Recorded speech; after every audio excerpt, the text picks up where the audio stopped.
Oui, bonjour, mesdames les rapportrices. Je commencerai par madame la rapportrice, chère Véronique.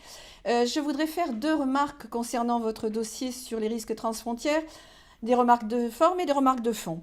La première remarque de forme, c'est que nous travaillons tous depuis un an dans le silence assourdissant des prises de position de notre commissaire à la gestion de crise. Mais au-delà de ça, dans les dossiers que nous voyons ce matin, dans le triptyque, c'est le cadre législatif porté par votre dossier et qui va déclencher la mise en œuvre des mesures de préparation et de réaction à une crise sanitaire à l'échelle de l'Union européenne.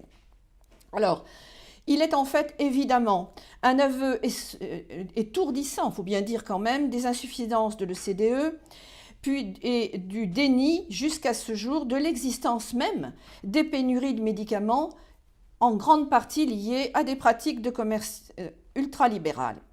Ce dossier pointe aussi l'échec total de l'application non seulement de l'esprit des décisions de 1998 des réseaux de surveillance épidémiologique transfrontières, mais aussi de la décision de 2013 qui, en créant un Conseil de sécurité sanitaire dans le cadre du bioterrorisme, a totalement été sous-estimé en Europe.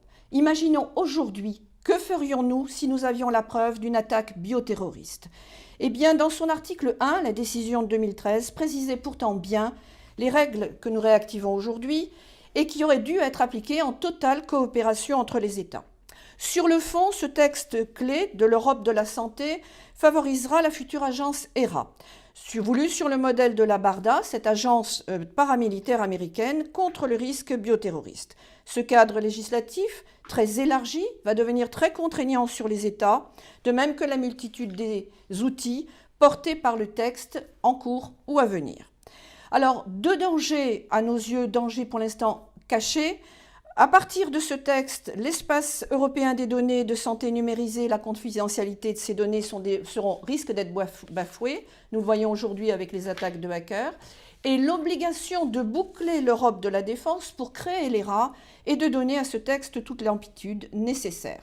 Alors, madame la rapporteure, chère Véronique, nous participerons bien sûr à ce texte, persuadés de l'échelon transfrontière du risque sanitaire, en ne doutant pas que vous examinerez avec votre bienveillance naturelle tous nos amendements.